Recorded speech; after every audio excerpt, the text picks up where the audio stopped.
अगर देखिए धार्मिक कामों कार्यों पे इस तरीके से टैक्स लगाया जाए तो ये उचित नहीं है। जो प्रचलन चला आ रहा है उस पर सरकार ने टैक्स लगाकर उनके अस्तित्व के साथ खिलवाड़ करने का काम किया। अखिल भारतीय संत समिति काशी में धर्म के आधार पे किसी भी प्रकार के टैक्स को बर्दाश्त नहीं करेगी।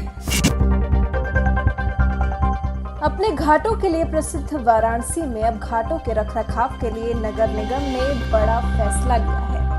नगर निगम के मुताबिक अब गंगा घाट पर होने वाले आयोजनों के लिए शुल्क देना होगा।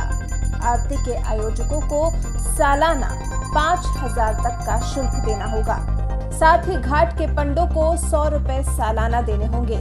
ठीक ऐसे ही वरुणा किनारे होने वाले आयोजनों पर शुल्क लगेगा। सांस्कृतिक आयोजन पर 4,000 रुपए का शुल्क, धार्मिक आयोजन के लिए 500 रुपए प्रतिदिन का शुल्क, कोई सामाजिक आयोजन पर 200 रुपए का शुल्क देना होगा।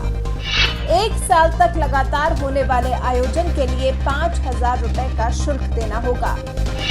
घाटों पर साबुन लगाकर नहाते मिलने वाले पर 500 रुपए का जुर्माना लगेगा।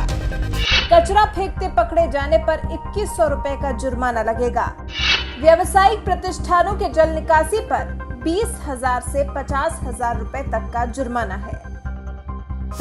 जो परंपरागत रूप से वहाँ तीर्थ पुरोहित बैठते हैं ब्राह्मण, उनका केवल पंजीकरण कराने के लिए शुल्क लगाया गया। पंजीकरण शुल्क 100, ठीक है, मात्र उसके पंजीकरण, ठीक है, उसके बाद उनसे और कोई शुल्क नहीं लिया जाएगा। और जो धार्मिक, सामाजिक और दूसरे सांस्कृतिक कार्यक्रम करने वाले लोग हैं, उनके लिए निर्धारित शुल्क किए गए हैं। सांस्कृतिक कार्यक्रम जो लोग कर रहे हैं उनसे 4,000 रुपये प्रतिदिन और 500 रुपये जो धार्मिक आयोजन करेगा उससे प्रतिदिन का है। जो वार्षिक कार्यक्रम करते हैं जैसे गंगा आरती वगैरह है, उनसे 5,000 रुपये प्रतिवर्ष। जो रोज की गंगा आरती होती है उससे कितना शुल्क लेंगे? जो कहा रोज की गंगा आरती वो परमानेंट कर रहे हैं, उनका 1 साल का कराया जाएगा 5,000। अपर नगर आयुक्त देवी दयाल वर्मा के मुताबिक रखरखाव को लेकर और बेहतर करने में शुल्क की व्यवस्था की गई है। ये बहुत ही नॉमिनल शुल्क है, इससे किसी को कोई परेशानी नहीं होगी। लेकिन काशी में इस शुल्क को लेकर विरोध शुरू हो गया है। सपा महानगर अध्यक्ष विष्णु शर्मा ने कहा, धार्मिक आयोजन पर शुल्क बिल्कुल भी उचित नहीं है। पार्षद अवनीश यादव ने बताया कि हमारी संस्कृति घाटों से जुड़ी है। पूजा पाठ आरती पर शुल्क सुनकर ही लोगों में रोष है, इसको हटाना होगा। देखिए इसमें जो घाट पे जो पंडित जी लोग बैठते हैं, जो कि आए हुए जो भी काशी दर्शनार्थी आते हैं, उनका जैसे कि जो स्नान करने जा रहा है तो उन्होंने अपना सामान रख दिए वहाँ पे, स्नान करके आया, तिलक लगाए उनको, तो वो एक पहले से ही बहुत गरीब वर्गीय उससे होते हैं जिनका कि 100-200 रुपये रोज़ का उनका आमदनी रहता है। वो भी बाढ़ के समय में फिर उतने उस तरीके से नहीं आते हैं दर्शनार्थी, तो ये थोड़ा ठीक नहीं है ये चीज़ें। और गंगा आरती पे अगर देखिए धार्मिक कामों कार्यों पे इस तरीके से टैक्स लगाया जाए तो ये उचित नहीं है, क्योंकि यहाँ पे जो संस्था द्वारा माँ गंगा का सेवा की जाती है, आराधना की जाती है, भगवती की आरती की जाती है, इसको देखने के लिए लोग दुनिया भर से आते हैं। जबकि इसके उपलक्ष्य में ना कि संस्था द्वारा यहाँ पे दशाश्वमेध घाट पे आरती देखने के लिए यहाँ पे जो हम 500-700 कुर्सियाँ जो रोज़ दर्शनार्थियों के लिए लगाते हैं, उनसे संस्था द्वारा किसी भी प्रकार का कोई शुल्क नहीं लिया जाता है। वो सारे दर्शनार्थियों के लिए और तमाम तरीके के जो VIP आते हैं उनको भी संस्था द्वारा सारी सुविधाएं उपलब्ध कराई जाती हैं, जिसके उपलक्ष्य में उनसे कोई टैक्स नहीं लिया जाता है, न किसी तरीके का कोई चार्ज किया जाता है उनसे। विष्णु शर्मा के नेतृत्व में सपा पार्षदों और कार्यकर्ताओं ने गुरुवार को टैक्स हटाने की मांग को लेकर अपर नगर आयुक्त देवी दयाल वर्मा को नगर निगम ऑफिस में पत्र सौंपा और तत्काल लगे टैक्स को तत्काल हटाने की मांग की। उत्तर प्रदेश की योगी सरकार ने जिस तरीके से ब्राह्मण समाज के ऊपर, नाविक समाज के ऊपर एक काले कानून का आदेश पारित किया है, ब्राह्मण समाज, नाविक समाज के ऊपर इस समय भूखमरी की स्थिति है। और ब्राह्मण समाज के ऊपर कर लगाना, गंगा तट के किनारे, नदी तट के किनारे कर लगाना, किसी आयोजन पर टैक्स वसूलना समाजवादी पार्टी इसकी कड़ी आलोचना करती है और निंदा करती है। और आज हम लोग ब्राह्मण समाज के ऊपर कुठाराघात के मामले को लेकर और नाविक समाज के ऊपर कुठाराघात के मामले को लेकर और बढ़े हुए टैक्स को खिलाफ आज हम लोग नगर आयुक्त नहीं थे। अब नगर आयुक्त के मौजूदगी में अपर नगर आयुक्त से हम लोगों ने मुलाकात किया।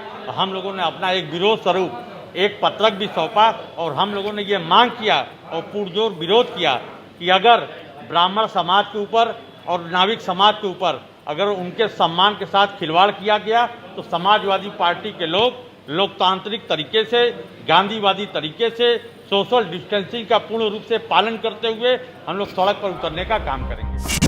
वहीं संत समिति ने भी इस फैसले पर कड़ा विरोध दर्ज कराया है। अखिल भारतीय संत समिति के राष्ट्रीय सचिव स्वामी जितेंद्रानंद के मुताबिक इसे पीएम और सीएम की छवि खराब करने के लिए लगाया गया है।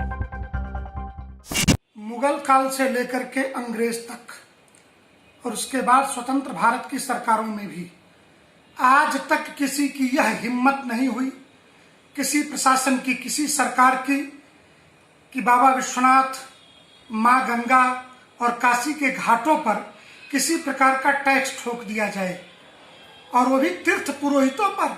ये तो मुगल कालीन जजिया कर की याद दिलाता है।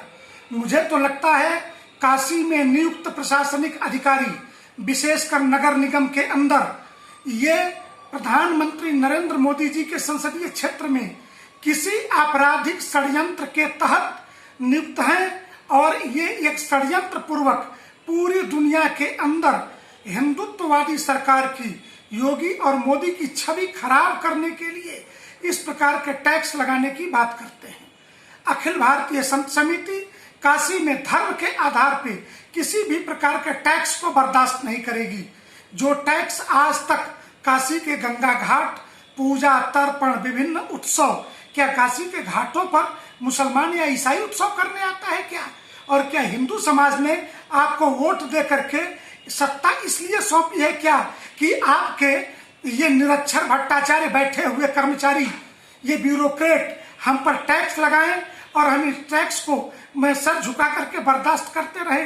किसी भी सूरत में धार्मिक आधार पर या जजिया कर काशी के घाटों की स्वतंत्रता आपके द्वारा छीना जाना हमें स्वीकार नहीं है। अखिल भारतीय संत समिति इस प्रतिकार के लिए डट करके मुकाबला करेगी। इसको लेकर जब तीर्थ पुरोहित जयप्रकाश से बात की गई तो उन्होंने कहा कि पहली बार ऐसा सुन रहे हैं, शुल्क के नाम पर धन उगाही ठीक नहीं है। पंडा भोनू मिश्रा ने बताया कि कोरोना की वजह से लगे लॉकडाउन की वजह से कमाई बिल्कुल ही वाराणसी से शिवम गुप्ता दिया जाएगा। अब देखिए यहाँ पे है बैठने वाले, कभी 100-200 पा जाते हैं, कभी 1000 पा जाते हैं, कहीं 1 पैसा नहीं पाते हैं। यहाँ पे कोई कमाई इतना खास नहीं कि आदमी दे, ऐसी कोई कमाई यहाँ नहीं। अभी हम सुबह से बैठे हैं, 40 रुपये पाए हैं, तो हम क्या गवर्नमेंट दे देंगे, क्या अपने घर ले जाएंगे? ये कोई रोजगार नहीं है, ये एक भिक्षा है, इसको समझ लीजिए, जो आदमी आके दान देता है। तो आज के दिन इतना दान देने वाला भी आदमी नहीं है कि इस समय दान दे, और आदमी ब्राह्मण कहाँ से देगा? तब तो नगर निगम गलती कर रही है। ऐसा शुल्क कभी भी हम लोगों को नहीं होता था, थोड़ा बहुत कमाई हो रही है। इस समय तो खाने का भी खर्च नहीं चल रहा है, मजबूरी है कि घाटों पर बैठ रहे हैं। इसमें अगर नगर निगम टैक्स ले रहा है तो समझ लीजिए कि हर पंडों पर और तीर्थ पुरोहितों पर क्षति पहुँचा रहा है, प्रत्याघात का कार्य कर रहा है। इसमें उनका दावा हो सकता है और तमाम तीर्थ पुरोहित इसका विरोध करेंगे, क्योंकि ऐसा कभी हुआ नहीं थे। हम लोगों के बाद दादा आजा तक पर बैठते आए, लेकिन ऐसा कोई इनकम टैक्स वगैरह नहीं दिया गया है, क्योंकि दान का कोई सीमा नहीं है, कोई दे रहा है कोई नहीं दे रहा है। इस समय वैसे भी कोरोना में हम लोग ऐसे परेशान हैं कि जीविकापार्जन नहीं चल पा रहा है, बाल बच्चों को कष्ट पहुंच रहा है। इसमें यदि जल निगम ऐसा कर रहा है, समझ लीजिए कि पुरोहितों और ब्राह्मणों के ऊपर प्रत्याघात का काम कर रहा है, उनकी गरीबी को ललकार रहा है। वाराणसी से शिवम गुप्ता की रिपोर्ट।